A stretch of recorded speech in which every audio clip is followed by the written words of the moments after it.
नमो नमो मित्रों, शिक्षा स्वरूप में आपका स्वागत है। तो आप देख रहे हैं यहाँ पर में अथर्ववेद संहिता। तो अथर्ववेद संहिता से संबंधित हम कुछ चर्चा करेंगे,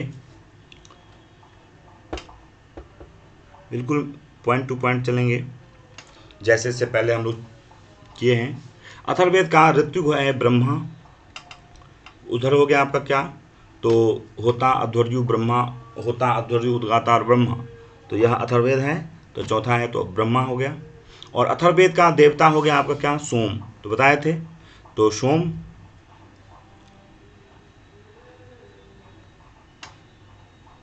अग्नि वायु सूर्य और सोम, ठीक, अग्नि वायु सूर्य और सोम, ऋग्यजुर साम और अथर्व, तो अथर्व का हो गया सोम। अथर्ववेद का आचार्य है सुमंतु, बताए थे, पैल, वैशंपायन, जैमिनी और सुमंतु, ऋग्यजुर साम अथर्व, पैल, वैशंपायन, जैमिनी और सुमंतु। यज्ञ का अध्यक्ष होता है ब्रह्मा, ठीक। अथर्ववेद का प्रतिपाद्य विषय है प्रायश्चित। अथर्ववेद फल देने वाला है ऐहिक। अथर्वा ऋषि का वंश है अंगिरा। अथर्वा ऋषि जो है उनका वंश क्या हुआ, अंगिरा। अथर्व और अंगिरा, अथर्वा ऋषि तो अ से शुरू है और अंगिरा उसका वेद है।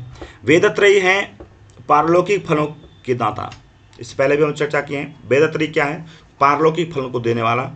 अब करा यहाँ पर में अथर्ववेद संहिता के नामकरण के कारण ऋषि को कहा गया है अथर्वा।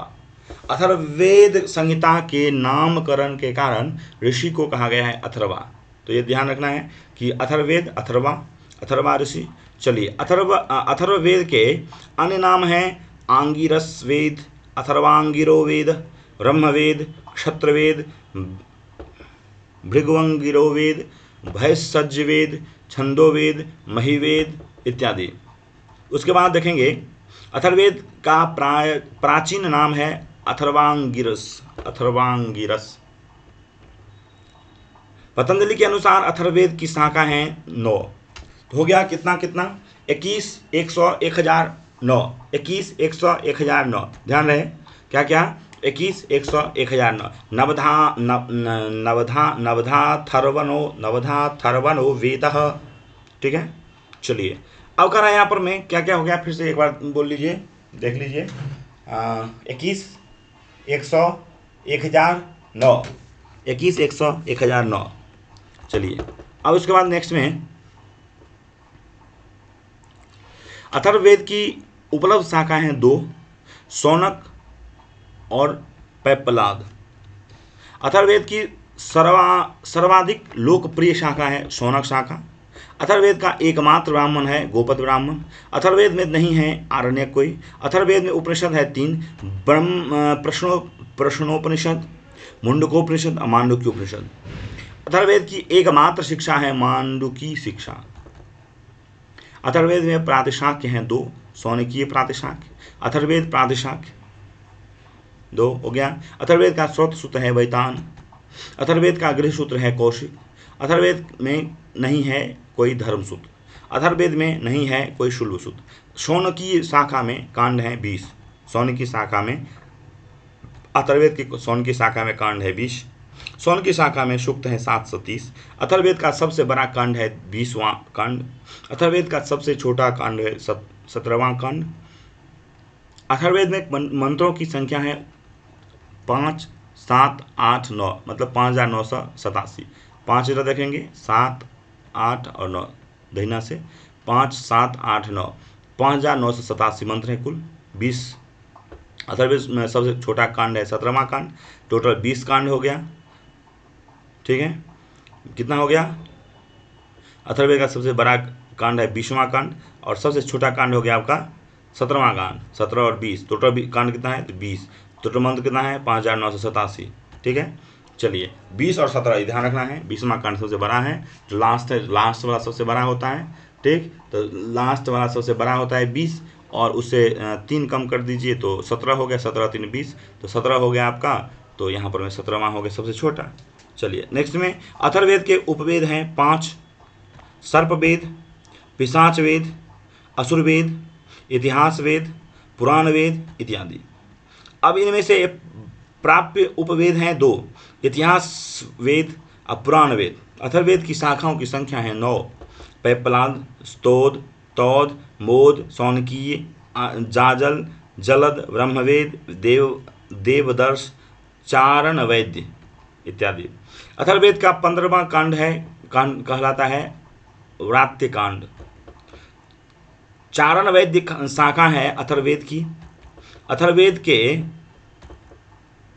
सूक्तों में प्रतिपाद्य विषयों को 3 वर्गों में रखा जाता है। क्या क्या? तो अध्यात्म प्रकरण, अधिभूत प्रकरण, अधिदैवत प्रकरण। अथर्ववेद की विषय सामग्री को विभाजित किया जाता है 8 वर्गों में। वैषज्य सूक्त, आयुष्य सूक्त, पौष्टिक सूक्त, स्त्री कर्म सूक्त, प्रायश्चित सूक्त, ब्रह्मण्य सूक्त, राजकर्म सूक्त, अभिचार सूक्त इत्यादि। रोग तथा उसके निदान का उल्लेख स्थल है वैषज्य सूक्त। स्वास्थ्य परक बातों का उल्लेख स्थल है आयुष्य सूक्त। नेक्स्ट में कृषि कार्य, गृह निर्माण आदि का उल्लेख स्थल है पौष्टिक सूक्त। अब देखेंगे यहां पर में हम लोग कि विवाह, प्रेम, संतानोत्पत्ति इत्यादि का उल्लेख स्थल है स्त्री कर्म सूक्त। प्रायश्चित करने के मंत्र हैं प्रायश्चित सूक्त में। सृष्टि के परम तत्व पर ब्रह्म का विवेचन स्थल है ब्रह्मण्य सूक्त में। राजाओं तथा उनके कार्य एवं जादू टोने के मंत्र स्थल है राजकर्म सूक्त में। दैत्य, राक्षस, शत्रु आदि के क्रियाकलाप का स्थल है अभिचार सूक्त में। यज्ञ के पूर्ण संस्कार के लिए आवश्यक वेद हैं अथर्ववेद। सन्नो देवी रविष्टये, यह सूक्ति है अथर्ववेद की। अथर्ववेद का विवाह से संबंधित कांड है 14वां कांड। 14वां कांड विवाह से संबंधित कांड है। अथर्ववेद के 20वें कांड का अधिकतम सूक्त संबंधित है इंद्र से। अथर्ववेद के 20वें कांड का अधिकतम सूक्त संबंधित है इंद्र से। ठीक। गोपत ब्राह्मण विभाजित है 2 भागों में। एक है पूर्व गोपत, दूसरा उत्तर गोपत। पूर्व गोपत में प्रपाठक है 5, उत्तर गोपत में प्रपाठक है 6। गोपत ब्राह्मण में कुल प्रपाठक हैं 11, तो 5 5 10 11। भूमि सूक्त से संबंधित वेद हैं अथर्ववेद। पृथ्वी सूक्त संबंधित वेद हैं अथर्ववेद। सबसे अर्वाचीन ब्राह्मण है गोपत ब्राह्मण। तो इसी के साथ अथर्ववेद भी मेरा समाप्त हुआ। अब हम नेक्स्ट में और दूसरा वेद का अंग लेकर उपस्थित होंगे। तब तक के लिए धन्यवाद। फिर मिलते हैं नेक्स्ट वीडियो के साथ। धन्यवाद।